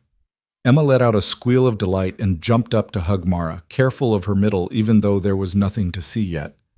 "This is wonderful.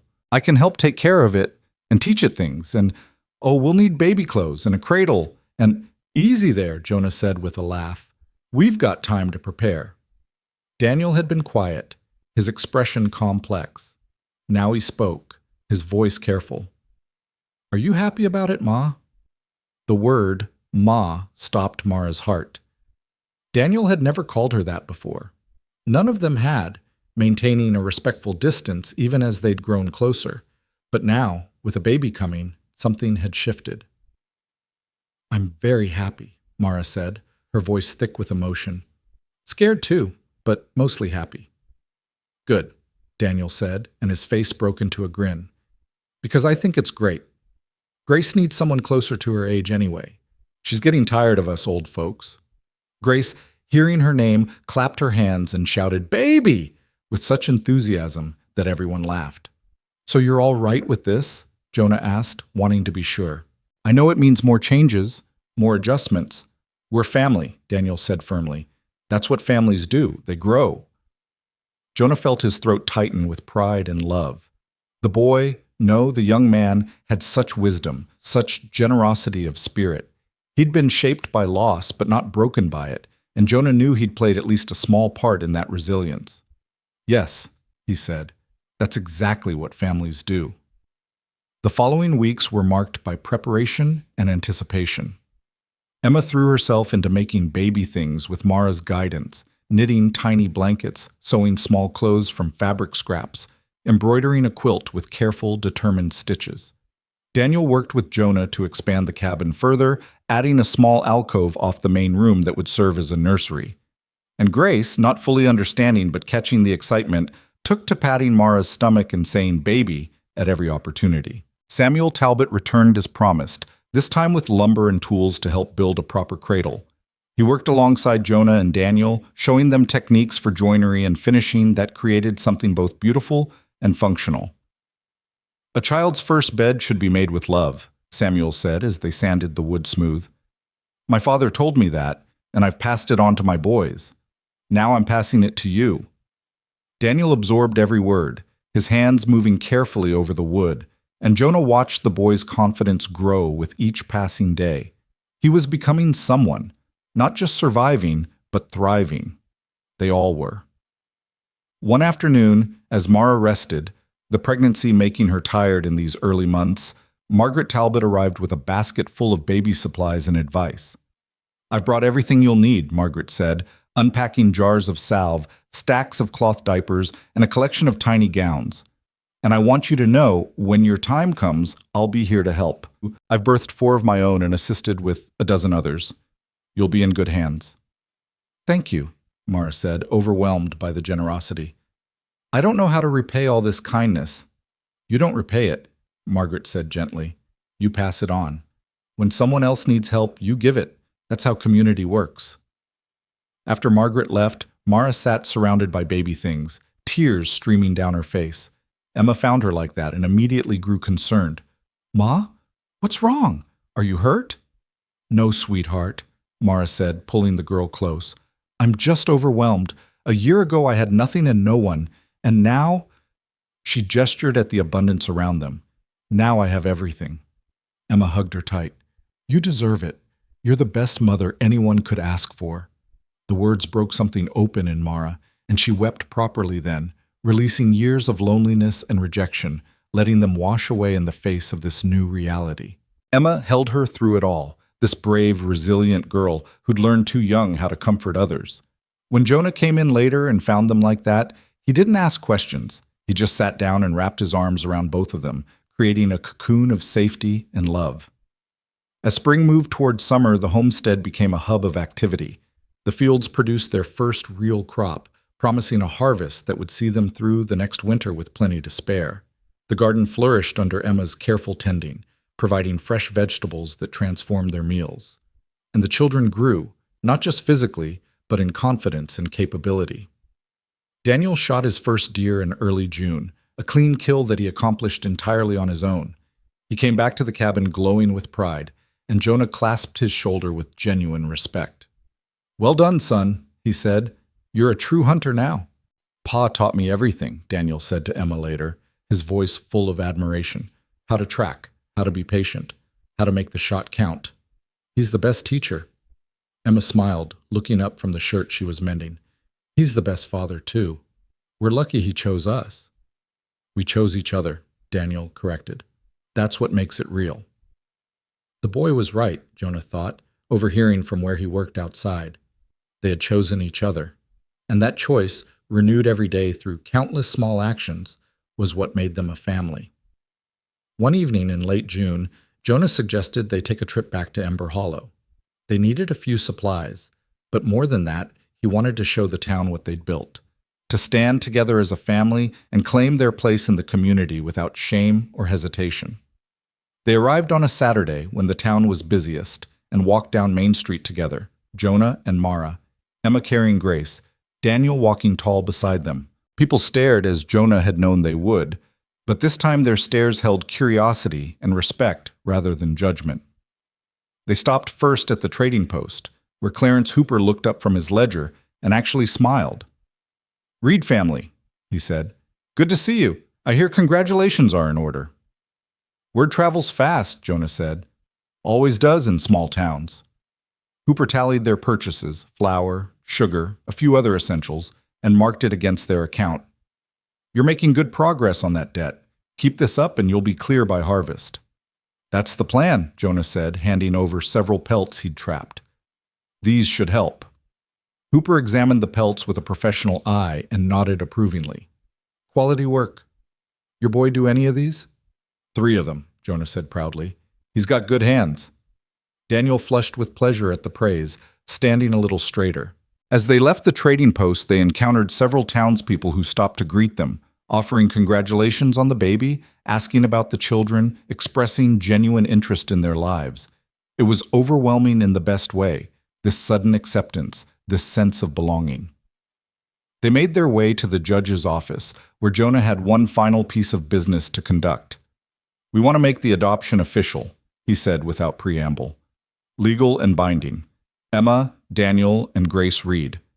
The judge looked up, his tired eyes brightening slightly.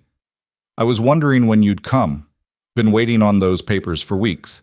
Figured you'd get around to it eventually." "You knew we'd want this?" Mara asked. "Anyone with eyes could see you're a family," the judge said, "but making it legal gives those children protection, rights, a future." He pulled out the necessary documents. "This is good work you're doing, both of you." Plus, the paperwork took less than an hour, but its significance was profound. When they walked out of that office, Emma, Daniel, and Grace were legally Reeds, no longer orphans, no longer in legal limbo, but permanent members of the family with all the rights and protections that entailed. Emma cried, Daniel tried not to and failed, and Grace, sensing the emotion but not understanding, patted everyone's faces and said family over and over until they were all laughing through their tears. "Can we go to the general store?" Emma asked once they'd composed themselves. "I want to buy fabric for the baby's quilt, with my own money." Jonah raised an eyebrow. "Your own money?" Emma pulled a small cloth purse from her pocket, jingling with coins. "I've been selling eggs to Mrs. Henderson. She pays me 2 cents a dozen. I've saved up almost $1. Jonah looked at Mara, who shrugged with a smile. "She asked if she could. I didn't see any reason to say no." "That's..."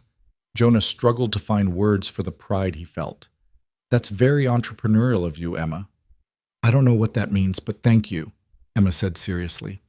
At the general store, Emma deliberated over fabric choices with the intense focus of someone making a critical decision. She finally selected a soft yellow cotton and a pale green calico, both perfect for a baby. "Yellow for sunshine," she explained to Daniel. and green for growth.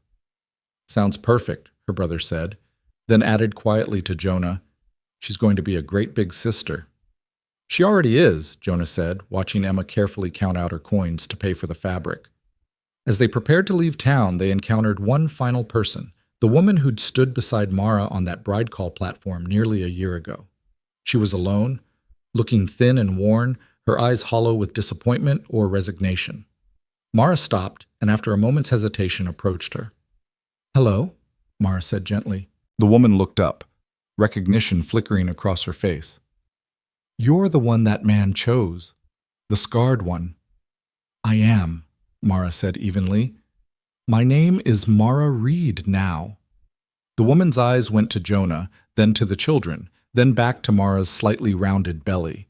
You look happy." "I am happy," Mara said. "Very happy. Did you find a match?" The woman's face crumpled slightly. "I did, but he wasn't." She stopped, unable to continue. Mara reached out and squeezed her hand. "I'm sorry, I know what it's like to feel unwanted." "But you're not unwanted now," the woman said, something like wonder in her voice. "You have all this." "I do," Mara agreed, "and I hope you find the same. You deserve happiness too." The woman nodded, tears in her eyes, and Mara rejoined her family. As they walked away, Emma slipped her hand into Mara's. "That was kind of you," Emma said, "talking to her like that." "She needed someone to see her," Mara said. "The way your father saw me." "He has good eyes," Emma said solemnly, and Jonah laughed despite himself. They traveled home in the golden light of late afternoon, the wagon loaded with supplies and their hearts full of contentment. When the cabin came into view, Daniel said, "It looks different now." "How so?" Jonah asked. "I don't know. Fuller, maybe. Like it's actually alive." Jonah understood exactly what he meant. The cabin had transformed from a shelter into a home, and the difference was palpable. It breathed with their presence, held their laughter, bore witness to their growing love. That night, after the children were asleep, Jonah and Mara sat on the porch, watching the stars emerge one by one in the darkening sky. "Thank you," Mara said softly. "For what?" "For today. For making the adoption official. For showing me, showing all of us, that we matter."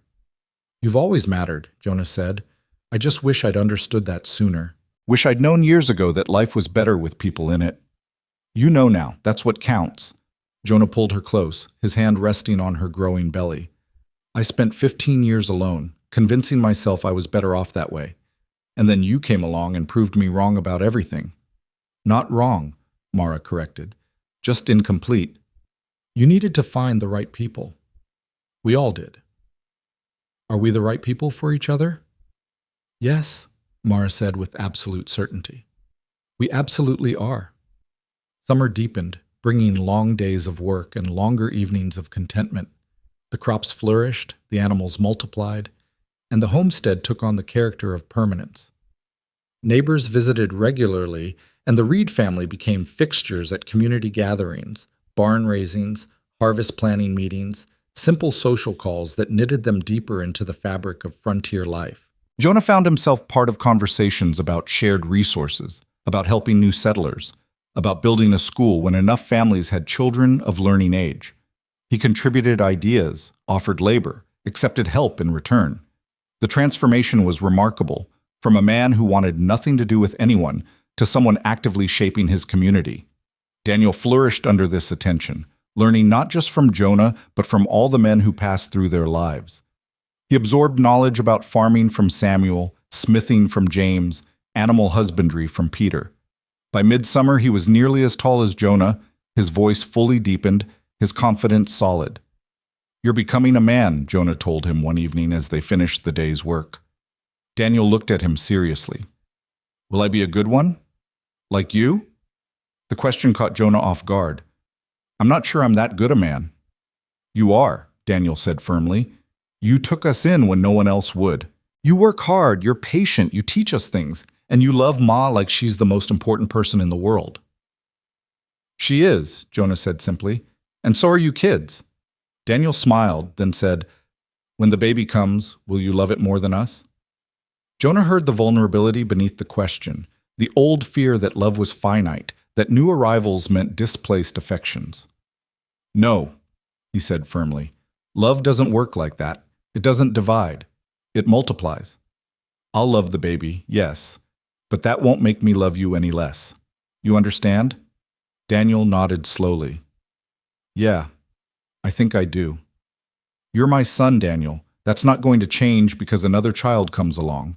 You're mine, and I'm yours, and that's permanent. The boy's eyes shone with tears, but he blinked them back and cleared his throat. Thanks, Pa. I needed to hear that. As autumn approached and Mara's pregnancy advanced, the cabin buzzed with preparation.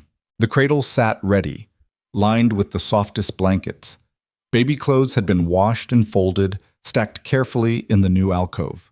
Margaret had visited twice, checking on Mara's progress and assuring them that everything looked normal and healthy. Emma had finished the baby's quilt, a beautiful patchwork of yellows and greens, with each family member's name embroidered in one corner. She presented it to Mara one evening with shy pride.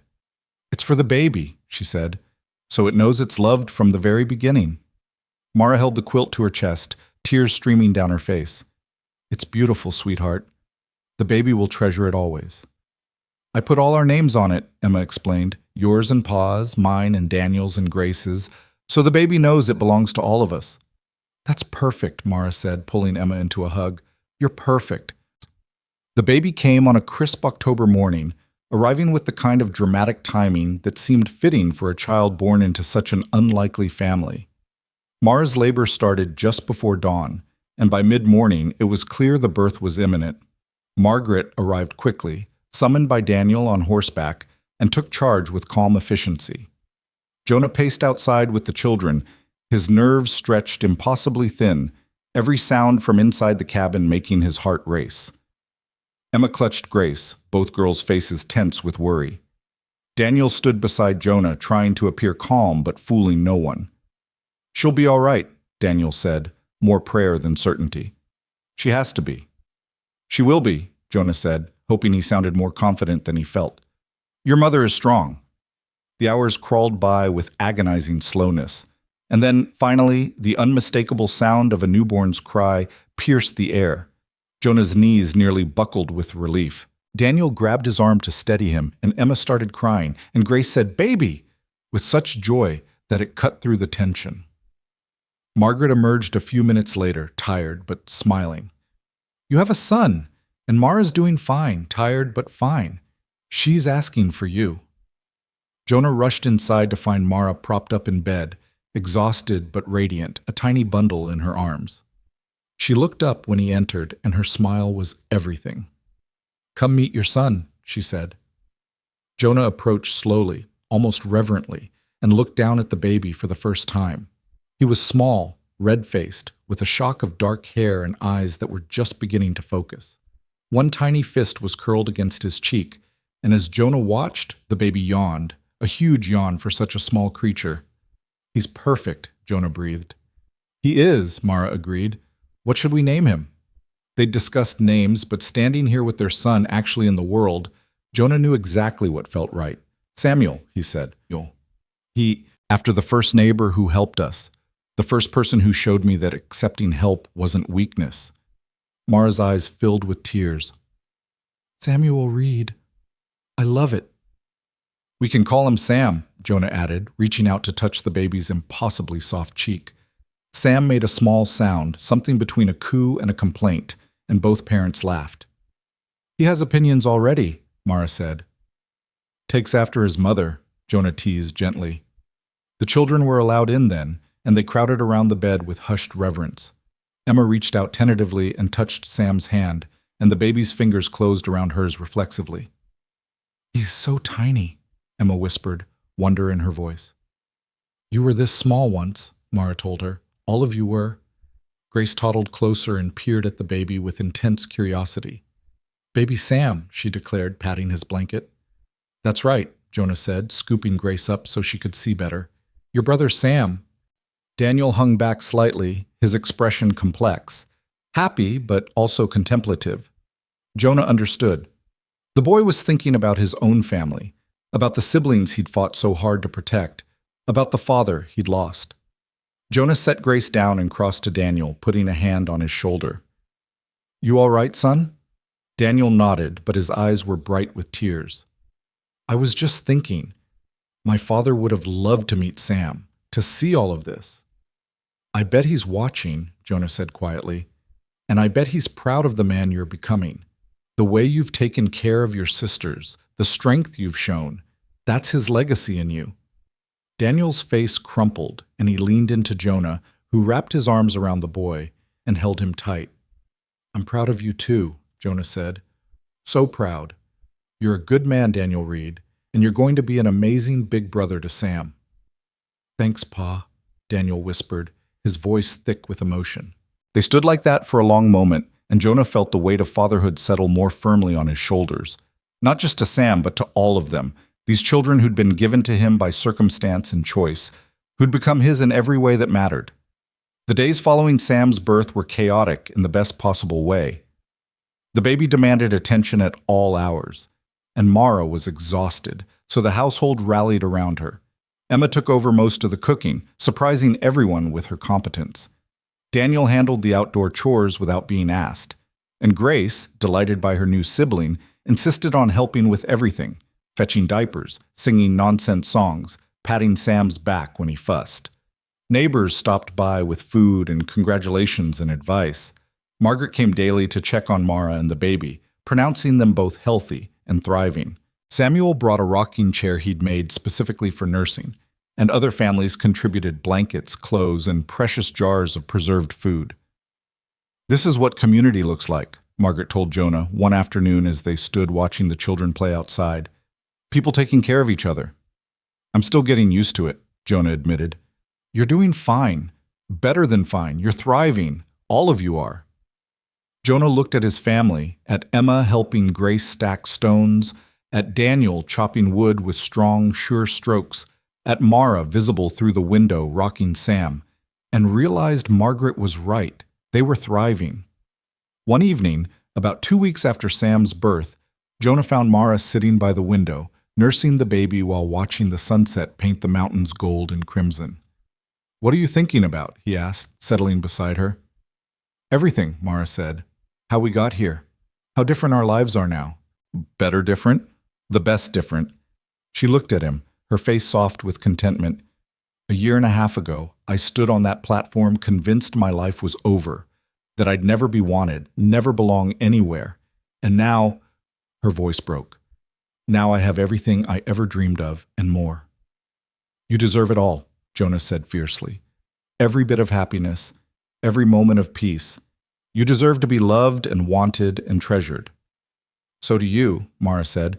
"You spent so long alone thinking you were better off that way. But look at what we've built together. Look at this family." Jonah looked at Sam, sleeping peacefully in Mara's arms, tiny and perfect, and theirs. "I never knew," he said quietly. "I never knew life could be like this." "Like what?" "Full, rich, worth living." He met her eyes. "You did that, Mara. You showed me what I was missing." "We did it together," Mara corrected. "You chose me when no one else would. You gave me a chance. Everything that came after. We built that side by side." Sam stirred, making small sounds, and Mara adjusted him gently. Jonah watched her with their son, marveling at how natural she was, how perfectly she'd stepped into motherhood despite having no real example to follow. "You're an amazing mother," he said. "I'm trying," Mara said. "Sometimes I worry I'm not doing it right, that I'm going to mess something up." "You won't," Jonah interrupted. "You love them, all of them, and that's what matters most. Is it enough? It's everything." Winter came early that year, snow falling in late October and settling in to stay. But the Reed household was prepared, supplies stocked, repairs completed, the cabin warm and secure. They settled into the rhythm of cold weather life, days marked by indoor tasks and evenings gathered around the fire. Sam thrived, growing plump and healthy, his cries growing stronger and his smiles more frequent. Emma and Grace doted on him endlessly, while Daniel proved surprisingly adept at soothing the baby when he was fussy. "You're good at that," Mara told Daniel one evening as he walked Sam around the cabin, patting his back rhythmically. I used to do this with Grace, Daniel said.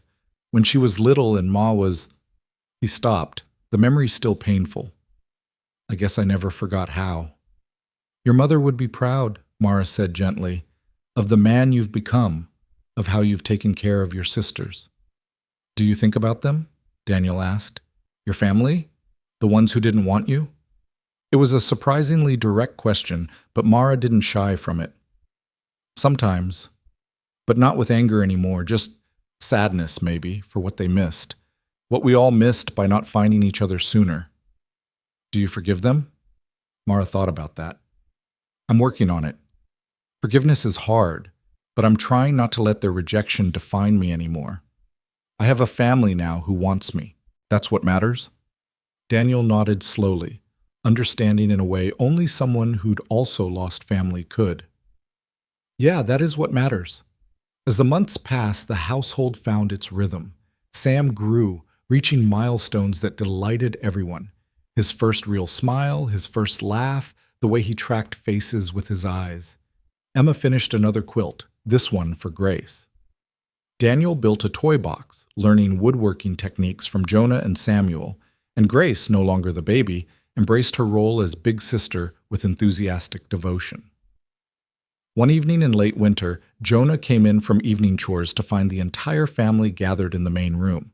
Mara was nursing Sam, Emma was reading aloud from a book Margaret had lent them, Daniel was whittling, and Grace was playing with wooden blocks. It was such an ordinary scene, nothing dramatic or momentous, but it stopped Jonah in his tracks. This was it. This was the life he'd built. Not perfect, not without challenges, but real and solid and full of love. Mara looked up and caught his expression. What? She asked with a smile. Nothing, Jonah said, hanging up his coat. Just appreciating. Appreciating what? All of this. You, them, everything we have. Emma looked up from her book.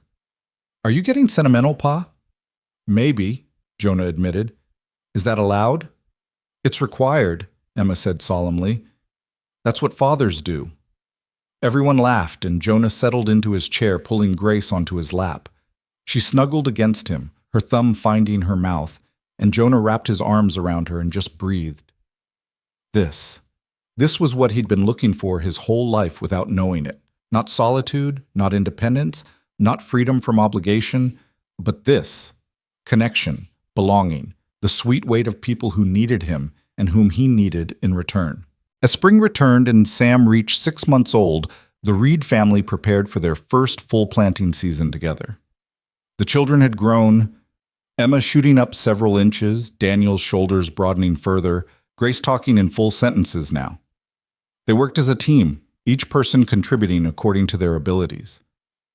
One morning, as they prepared to go into town for supplies, Mara said, I think we should bring the adoption papers, show people what we've built. Why? Jonah asked, curious.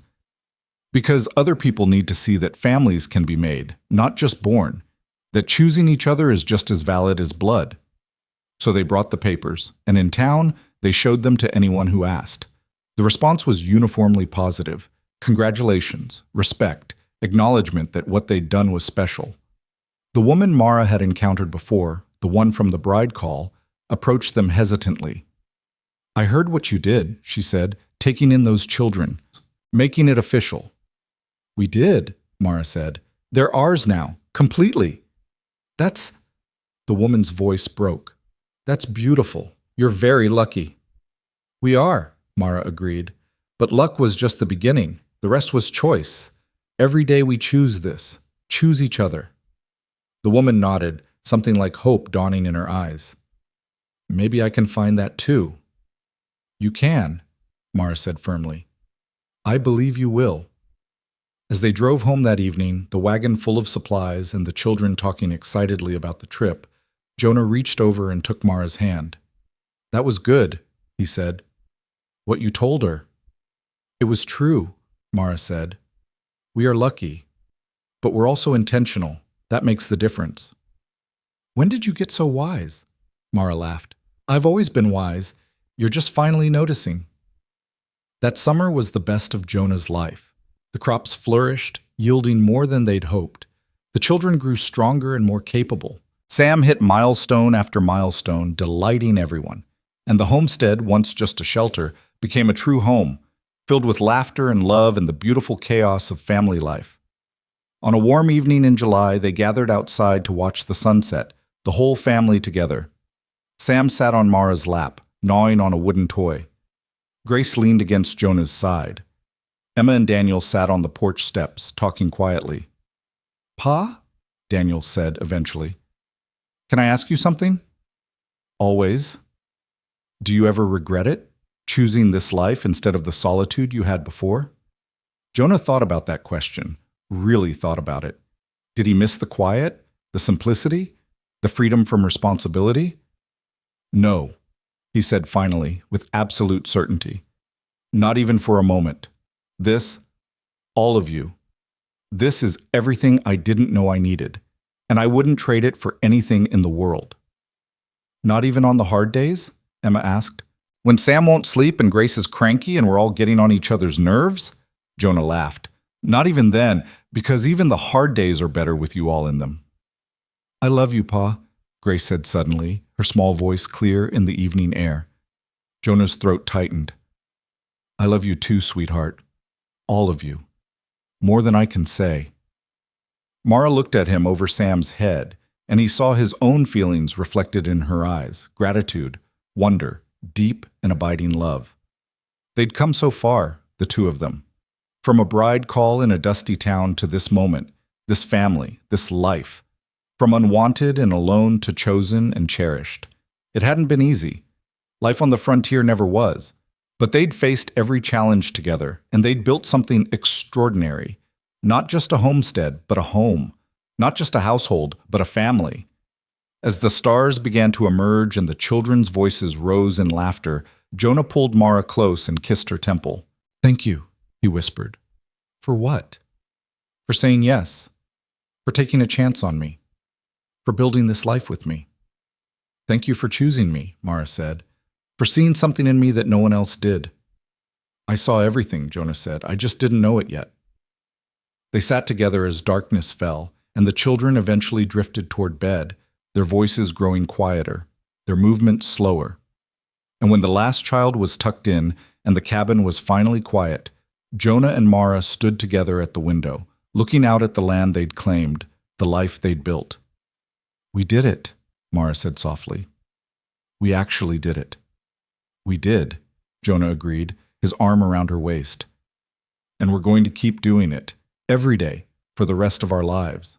Promise?" "Promise." And as they turned toward their own bed, toward another night of shared warmth and whispered conversations, Jonah knew with absolute certainty that the woman no one wanted had given him everything that mattered. She'd given him a family, a home, a purpose, a reason to believe that life was better shared than endured alone. And in return, he'd given her what she'd never had, the unshakable knowledge that she was wanted, chosen, treasured, and loved. Not because she'd earned it or proved herself worthy, but simply because she was.